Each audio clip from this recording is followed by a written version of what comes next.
Gün oldu, acılarımızı paylaştık. Gün oldu, sevincimizi, zaferimizi kutladık. Biz hep bir, hep beraberiz. Dünyada eşi benzeri olmayan iki ülke, Türkiye, Azerbaycan, 2. Karabağ Savaşı'nda da omuz omuzaydı. Kardeş Azerbaycan'ın şanlı zaferinde gazi olan kahramanların bazıları tedavi için Türkiye'ye geldi. Gazi Mustafa Kemal Atatürk gibi onlar da canlarını Türk doktorlarına emanet etti.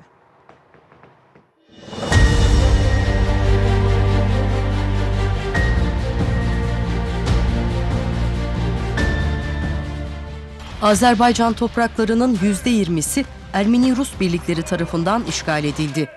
30 yıl kadar süren işgal, Azerbaycan'ın 27 Eylül 2020'de başlatıp yıldırım hızıyla sürdürdüğü 44 günlük harekatıyla sona erdi. Zafer bedelsiz olmadı. Azerbaycan'ın şehit ve gazileri vardı. Azerbaycan'ın gazileri için oluşturduğu Yaşat Fonu onlara tedavilerini istedikleri yerde olma hakkı tanıyordu. Bir bölümü tedavi olmak için Türkiye'yi seçti, kendilerini Türk doktorlarına emanet etti. Azerbaycan 30 seneye yakın devam eden Ermeni işgalini 44 günlük mücadeleyle sona erdirdi. Büyük zaferler sancılı oluyor. Gazilerimiz, şehitlerimiz oldu. Savaştan sonra Karabağ gazileri tedavi için Türkiye'ye geldi. Savaşın açtığı yaraları Türkiye ve Azerbaycan beraber sardı. Ağır yaralı gazileri tedavi edenlerden biri de Sağlık Bilimleri Üniversitesi Gülhane Tıp Fakültesi öğretim üyesi Profesör Doktor Özkan Tehli'ydi. Bugüne kadar Azerbaycanlı hastalarımız, gazilerimiz çok oldu.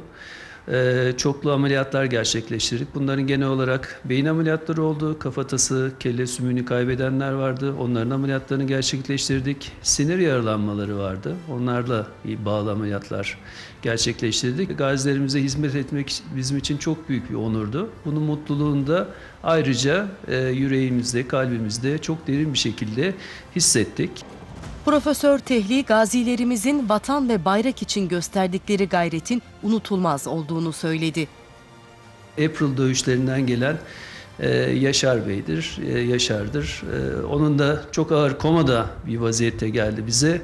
Çok ağır bir tablosu vardı ama ne zamanki gözlerini açtı, çok ciddi bir vatanseverlik duygusuyla beni bırakın, ben tekrar bu halde de olsa savaşa geri dönmek istiyorum dedi. Bu benim hiçbir zaman unutamayacağım şeylerden birisidir. Çok çok duygusal, güzel bir andı. Ağır yaralı olarak Türkiye'ye gelip tedavi olan gazilerden biri de Cavit Abuzarov'du. 44 günlük vətən müharibəsi iştirakçısı və qazisiyəm. Deməli, döyüşlərin qızğın vaxtında mən könüllü olaraq cəbhə bölgəsinə yollandım. Əlimdən gələn üçün, nə əlimdən gəlirdisə, vətənim, dövlətim üçün etməyə hazır idim və etdim də. Bugünkü günə min şükürlər olsun ki, mən və mənim kimi digər qəhrəman qardaşlarımızın hesabına 35 il işğalda olan torpaqlarımızı geri qaytara bildik, zəfər çaldıq. Və mən bugünkü günü zəfər çalmaq münasibəti ilə özümü və bütün Azərbaycan xalqımı, qardaş Türkiyəni təbrik edirəm ki, bugünkü günü alnımız açıq, bütün ölkədə, bütün dünyada sərbəst, alnı açıq hərəkət edirik.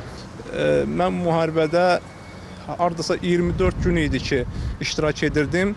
Tülkü dərəsində, Tərtərin Tülkü dərəsində düşmənin atdığı top atan mərmisi yanımıza düşməsi nəticəsində mən sol ayağımdan və onurğa nahiyəmdən güclü xəsarət aldım, ciddi xəsarət aldım və ondan sonra məndə kəskin ağrılar başladı.